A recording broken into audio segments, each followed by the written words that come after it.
Okay, this video is to go with the paper titled Aqueous Solutions. This is going to give you a lot of hints, tips, tricks, going to walk you through the whole thing. So it's a little long, you may need to zoom to the page you need, but we'll go through it slowly. Reflect.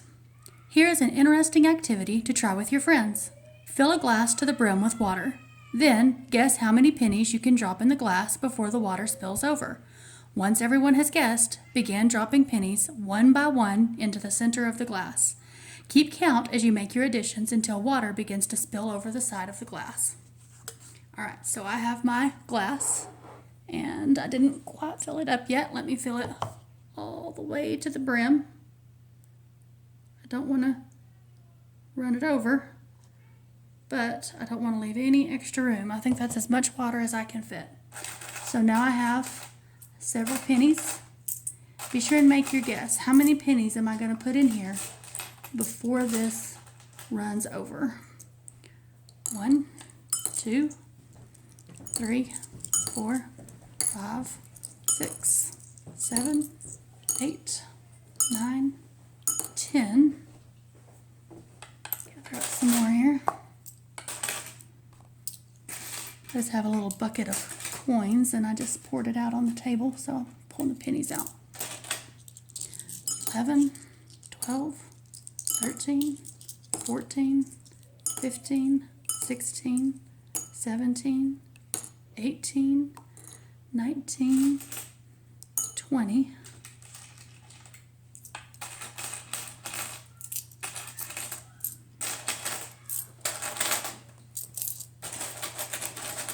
'I can't believe I've already put 20 in there. That's more than I had guessed. Or I would have counted out more pennies and had them ready to go. 21, 22. Ooh, it's getting close. 23, 24, 25, 26, 27, 28, 29, 30, 31, 32, 33, 34, 35, 36, 37, 38, 39, 40. Wow.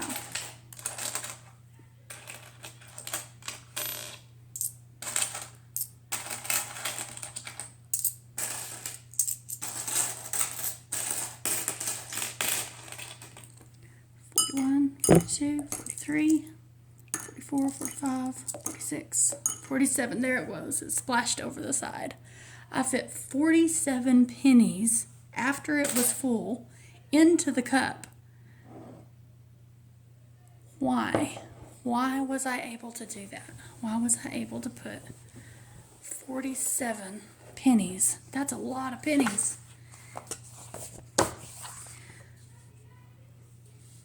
You may be surprised by the outcome. I was. What could account for such a surprising result? So hopefully this paper will explain that to us. Water has many unique properties. Water's ability to hold itself together in the activity described above is just one of its many unique properties. The following list summarizes a few more. Cohesion. Cohesion is a property that results from strong forces of attraction between particles within a substance. Cohesion is not observed if these forces of attraction are absent or weak. The attractive force between water molecules is high, which accounts for the ability of water to bulge up over the rim of a glass as pennies are dropped in. Cohesions also account for the beating of water drops on a surface, which you can see in the photograph at the left. High surface tension. Surface tension is a measure of the ability of a liquid to resist a downward force through its surface. Water has a high surface tension, which you can observe whenever an insect walks across a body of water. The insect does not sink into the water but remains above its surface because of the high surface tension of the water. Similarly, a small object such as a sewing needle can float on top of water even though the metal needle is denser than the water. If you point the needle down so it pierces the water's surface and then let go, the needle will sink.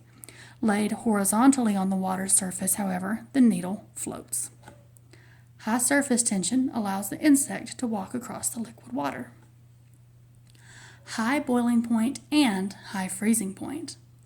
Water's boiling and freezing point are both high compared to those of similar molecules. For example, compare the boiling points and freezing points of hydrogen sulfide and oxygen difluoride to those of water. The data in the following table indicate that even though all three of these substances contain small molecules comprised of only 3 atoms, only water is liquid at room temperature, about 20 degrees Celsius. The other compounds have such low boiling points that they are gases at any temperatures we normally experience in everyday life. Okay, let's take a look at the chart that it's referring to. So we have our 3 different compounds: water, hydrogen sulfide, and oxygen difluoride. I'm not familiar with oxygen difluoride. Hydrogen sulfide is a gas commonly produced in the oil field, not on purpose. It's a poison gas. If you work in the oil field, you'll have to get H2S certification and carry a H2S meter in your glove box. My dad has one. It's just a little yellow box, but it tells you if it's there. If you smell it and the oil field stinks, that's probably H2S. If it stops stinking, there may be too much H2S, and that can get you. So you want to have that detector.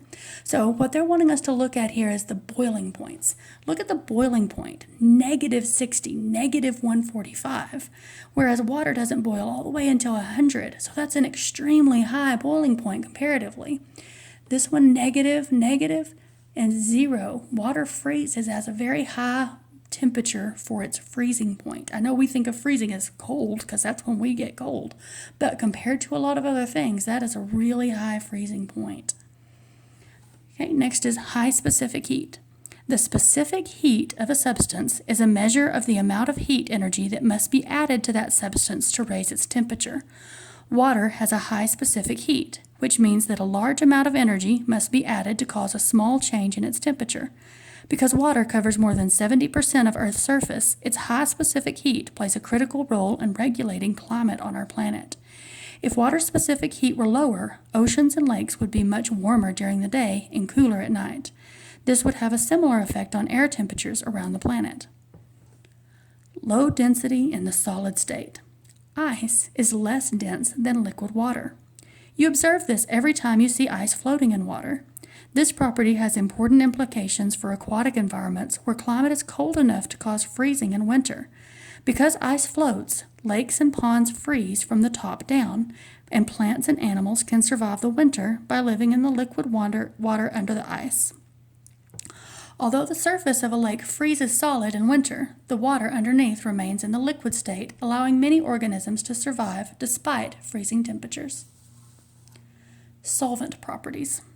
Water is known as the universal solvent because so many compounds are water soluble. That is, they dissolve in water. A solvent is the substance in which another substance called a solute dissolves. Cells depend on this property for the thousands of metabolic reactions taking place inside the cell membranes. Water makes up 60% of the mass of an adult human. Much of this water is located in the cytoplasm of the body's cells, where it provides a solvent in which the chemical reactions of metabolism can occur. Water's properties can be explained by its molecular structure. Let's take a closer look at the molecular structure of water. How does it explain the properties of water we observe? A water molecule contains 3 atoms, an oxygen atom in the middle and 2 hydrogen atoms bonded on either side. Each hydrogen atom shares its electron with an oxygen atom. These atoms are not arranged in a straight line. However, instead, they form an angle of 105 degrees. A water molecule, therefore, has a bent shape. Page 3.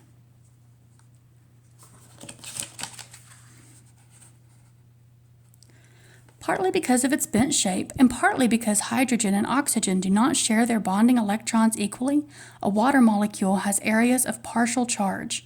An oxygen atom has 8 positively charged protons in its nucleus, whereas a hydrogen atom has only 1. Therefore, negatively charged electrons are more strongly attracted to oxygen atoms.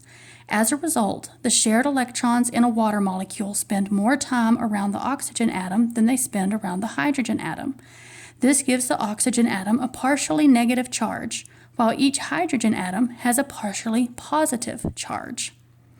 Because a water molecule has a distinct distribution of partial charges, such that a positive end of the molecule can be distinguished from a negative end, it is said to be polar. Water is polar because of its structure and atomic makeup. The oxygen atom carries a partial negative charge, while the hydrogen atoms carry partial positive charges. The polar nature of water causes strong attractive forces between water molecules.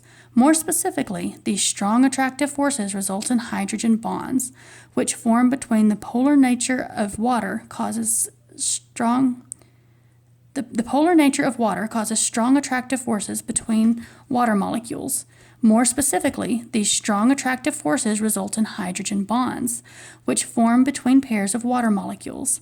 A hydrogen bond is not a covalent bond. Instead, it results from the interactions between a partially positive hydrogen atom of one water molecule and the partially negative oxygen atom of another water molecule. Covalent bond, a chemical bond that forms where two atoms share electrons. Hydrogen bonds are strong enough to result in the properties described earlier: cohesion, high surface tension, high boiling point and freezing point, high specific heat. In each case, the property results from strong attractive forces that tend to hold water molecules together. Hydrogen bonding accounts for intermolecular attractions in water, attractions that occur between water molecules. Other types of attractions that occur between water molecules and other kinds of molecules can also be explained by the water's polar nature. Recall that we described water as a good solvent. Water is a good solvent because the attractive forces between water molecules and solute particles. For example, table salt, or sodium chloride, is an ionic compound consisting of positively charged sodium ions and negatively charged chlorine ions. When you dissolve table salt in water, the solid compounds break apart. Each individual ion becomes associated with many water molecules throughout the strong attractive forces. The diagram below shows how a sodium ion with a 1+ charge associates with polar water molecules in the orientation, and a chloride ion with a 1- charge associates with polar molecules in the opposite orientation. Hydrogen bonds form between two water molecules. We talked about that more extensively on that vocab video. All right, page 4. This will come up on a different assignment if you choose to do it. You'll see this same diagram again. When sodium chloride is placed in water, the water molecules break apart the individual ions. We also talked about this on the vocab video. Each positively charged sodium ion is surrounded by the negatively charged ends of the water molecules. Each negatively charged chlorine ion is surrounded by the positively charged end of the water molecules. Look out! Although a water molecule is often shown as having a positive end and a negative end, these charges are only partial charges. Water is not an ion. Its charges are not full positive and negative charges such as those found in ions, such as sodium or chlorine. Only some ionic compounds are soluble in water. Not all ionic compounds dissolve in water with the same ease as sodium chloride. In fact, some ionic compounds do not dissolve at all in any water. They are insoluble. Other ionic compounds are only slightly soluble in water. The dissolution behavior of any particular ionic compound can be thought of as a competition. The competition is based on relative strengths of attraction. The ions making up an ionic compound were attracted to one another, also to water molecules.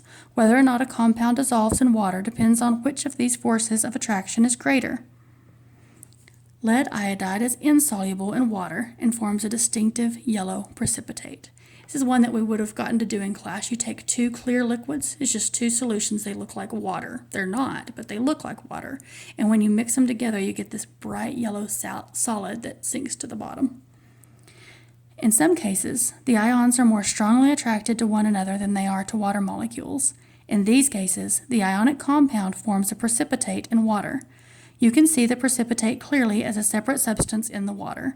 In other cases, the ions are more strongly attracted to water molecules and the compound dissolves in water.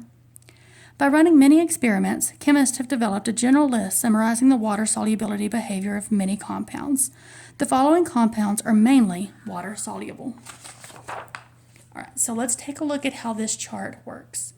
Notice you're looking at the end of the compound. Okay, well, you know what? Let's read this down here, this part down here, and then when we answer these questions, we'll go over these graphs because you use these two charts to answer the questions. So let's read this and then let's look at the chart. In addition, compounds that contain ions of elements in group 1A in the 1A group of the periodic table are water soluble. These elements, the alkali metals, include lithium, sodium, potassium, rubidium, cesium, and francium. What do you think? A white, crusty deposit of unknown chemical identity forms around faucets and drains in some houses. Tests show the presence of calcium or magnesium ions in the water. Which of the following compounds might account for this deposit and which can be eliminated as possibilities? In other words, these ions were just floating in the water. But then there was a chemical reaction. They bonded with some of the magnesium or the chlorine that was there. And whenever they bonded, it formed an insoluble compound. So basically what this is asking is which of these are insoluble. So we want to see if they are soluble or insoluble. Now you'll notice we're looking for the ending. We have CaSO4. We're going to look for the ending, which is SO4. So I come up here to these charts and I want to find SO4. Here it is right here, SO4. So it is in the top chart, and these are usually soluble compounds. So if it ends in SO4, it is usually soluble. But this time it is paired with calcium, CaSO4. CaSO4 is listed over here as one of its exceptions. So usually SO4 compounds are soluble, but this is an exception. So it switches to the opposite. It switches to insoluble. So because this is usually soluble, but it's listed as an exception, it becomes insoluble. So this is going to be a possibility for what gets deposited. It's insoluble. Okay, now we're looking for the ending. The ending is Cl2. So I'll look up here all through all of this. I'm trying to find Cl2. There's just Cl. That should work. Close enough. Yeah, because look, it has Cl2 as one of the exceptions. So yes, since it has Cl2, that should definitely work. So if it ends in Cl, it's usually soluble. This one has CaCl2. Let's see if that's one of the exceptions. Nope, Ca is not one of the exceptions, so it's going to remain soluble. Okay, this one ends in CO3. So I want to look up here for CO3. Take a moment, see if you can find it. Here it is right here. It is usually insoluble. The ones on this bottom chart are usually insoluble. Right now it's paired with Ca. So is Ca one of its exceptions? It is. It's listed down here. It's in, well, no, it says alkali metals. This is an alkaline earth metal. No, I don't think it is. I believe this one is going to be insoluble. So it could be this. Okay, SO4. Look for SO4. Here it is right here. It's usually soluble. Is Mg one of its exceptions? No, it's not. So this one must be soluble. Cl again. Here it is, usually soluble. Not an exception. This is soluble. And CO3 right here.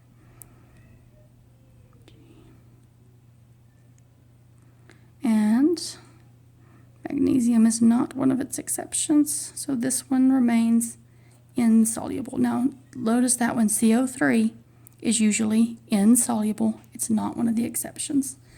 So it could be any one of these three. Page 6.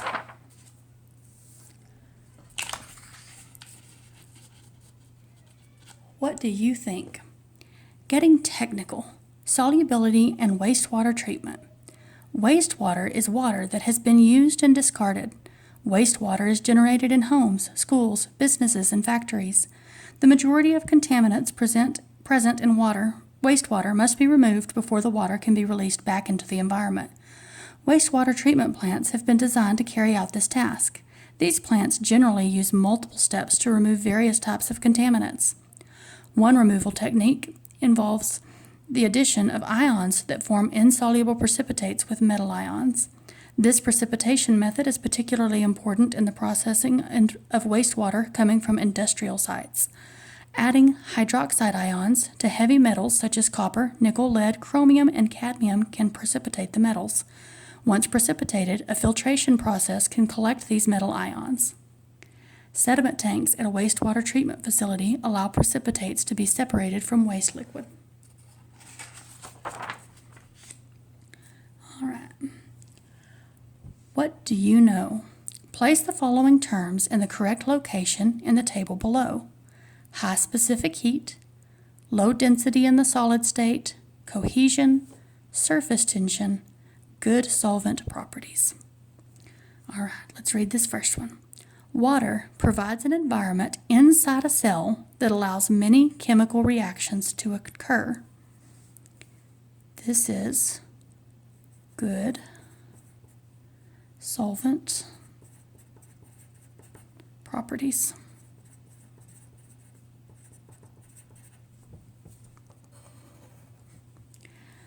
Dewdrops form on plants, providing a source of water for insects living on or near the plants. This is going to be cohesion.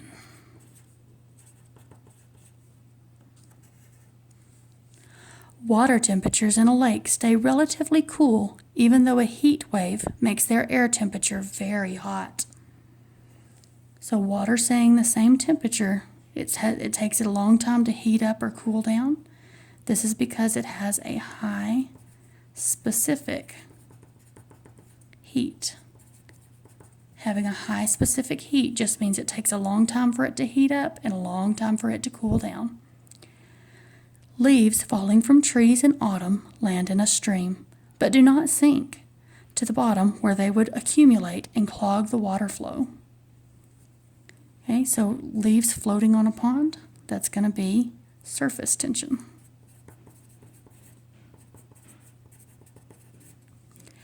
Fish remain active in a region that experiences below zero temperatures in the winter. This is because of the low density in the solid state. The ice floats on top. Low density in the solid state. All right, and finally, number 2. Use the water solubility behavior summarized in the list above to predict which of the following solids will dissolve when placed in water. Explain your answers in the space below. All right, so again, this is using this chart to decide if it's soluble or insoluble. So we'll start with KOH. So we want to look for the ending in the chart. So step 1, look for ending in chart. Okay, so we want to find OH, the chart. Here it is, OH right here. Okay, step 2, look at which chart you're in. Is it usually soluble or insoluble? Well, OH is in the bottom chart, so it is usually insoluble. Is it an exception? Okay, right now, OH is paired with K, which is potassium. Potassium, right here, is one of the exceptions. So, I know it's not in the list. They put it down here separate, and that makes it a lot harder. But if it contains an alkali metal, it's going to be insoluble. So it switches because yes, this is kind of confusing, but yes, this is one of the exceptions. This one is soluble. I box in the soluble ones so they're easy to see. All right, the next one, Fe2S3. Look for sulfur. Here's the ending right here. So I've found the ending in the chart. It is usually insoluble. Is it an exception? It's paired with iron. Iron's not an alkali metal. Iron's not an exception here. So no, it's not. This one remains insoluble. All right, so I'm going to go ahead and wrap this video up. Just if you want to know the answers for the rest, I'm going to mark which ones are soluble, but I would like for you to do them on your own to make sure you understand how to do it. So you can check your work. This one, this one, this one, and this one are soluble. Okay, just marking that on your paper, of course, doesn't do you any good, but if you're actually watching this video, I'm sure you're going to actually go and look at the chart and be sure you know how to do this. So those are the ones that should be soluble. The rest of them should be insoluble. I hope that helps. If you have any questions, please send me an email. Let me know. I'll get on it right away.